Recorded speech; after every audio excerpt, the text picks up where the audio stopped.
For more on tax reform and the debt ceiling deadline, let's bring in Congressman Joe Crowley. I didn't know he was going to be in studio. What are you, like 6'4" or something? Just shy of 6'5", but who's counting? Oh, boy.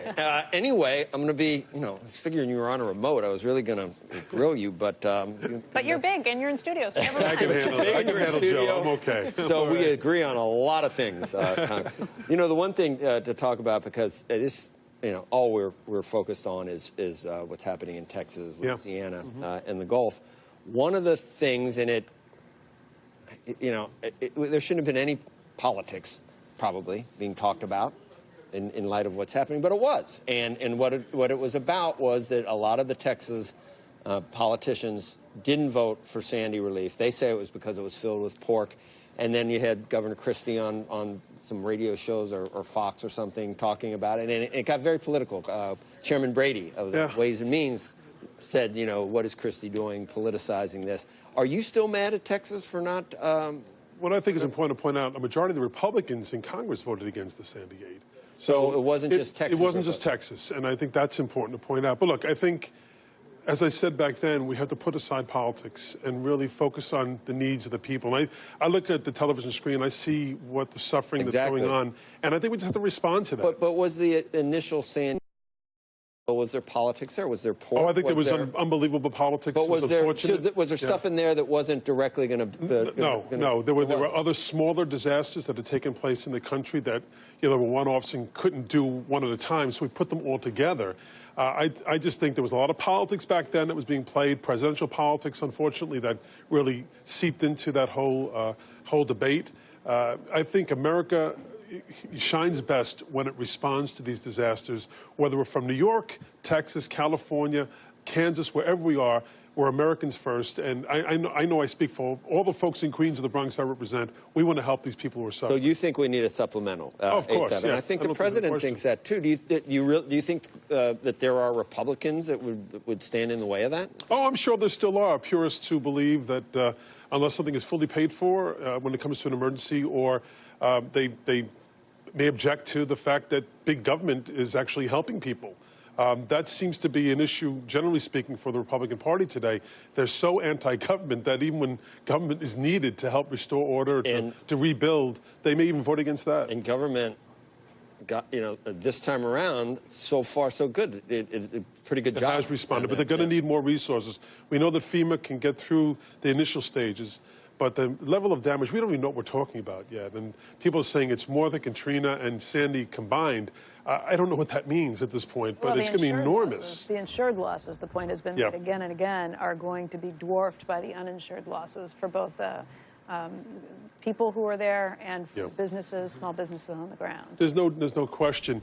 And the level of water damage and foundation damage, things we don't even know yet because the water level hasn't gone down enough for it to be inspected. So I think we're going to be dealing with this for months and years ahead. It's going to have to be done in tranches. I don't think we can do this all at once. In all likelihood, we're going to be taking steps along the way. So I do think colleagues in Washington, both Democrat and Republican, are going to be working together hand in hand, hand in glove, to produce for their constituency. We want to be there to help them as Americans. I think they deserve that response. Well, instead of this complicating the debt ceiling, maybe it does go clean because people just come together a little bit. Maybe that's, as it turns out, maybe it could never be viewed as a positive, but maybe there's a silver lining. Well, I do think in the end we have responsibility as members of the government to actually pass that. Okay, so Schumer yesterday said, I mean, you like what he's doing? You think, is he representing the Democratic Party the way you'd like?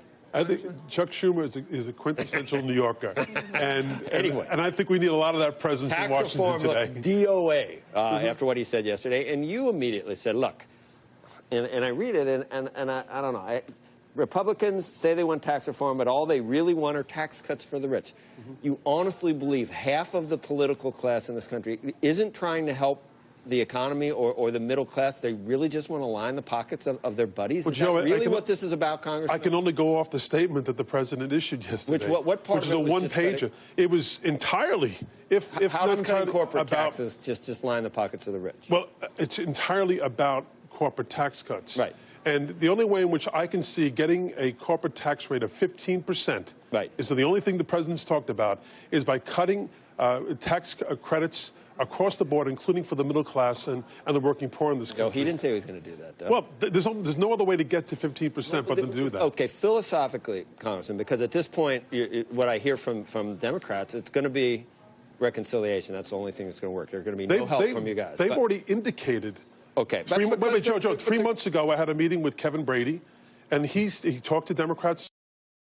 I don't know why we had the meeting. He talked to House Democrats on the Ways and Means Committee, and he told us we're going to be using reconciliation in the Senate. That means no Democratic involvement at all, not even the House. Philosophically, if you were to do something that actually worked pro-growth, and this is one of the pro-growth policies, that's cutting corporate taxes, and let's say GDP did get out of the doldrums and start going up to 2.5% or 3%. At that point, you guys are so anti-trickle down, but if you do see overall growth, isn't it possible that you could see better wage gains, better employment, better GDP, and that all boats might be, isn't it possible that might work? We saw what happened in 8 years when we didn't do that, and we got income inequality went higher, we're stuck at 2%. Isn't it? I'm getting in here, Joe. I'm going to get in here. I do think they told me 2 minutes. I think that Democrats and Republicans, pardon me, I think can both agree that the code that exists right now is unfair. It's inequitable. Wow, it softened you up a little. No, but we were saying this before. That I think there's a recognition we do need to address our competitiveness. So can we cut corporate taxes? I think we can, but it's really to what degree we can do that. And it's still at the same. Look, we have to look at the fact that we get less than any other industrialized nation in terms of corporate taxes into our coffers as a percentage of GDP. Right. So, this whole thing about it's at 36 or 39%. If it would get us to 3%, even if it, like I've talked about going to 0, if you could even get, tax the people that get the shareholders, tax the CEO. The president hasn't been able to tie his own shoes at this point, let alone work with Congress. He wears loafers. Yeah, well, he needs to wear loafers. He wears those new Nikes that tie themselves. Anyway, Congressman, thank you. Thanks.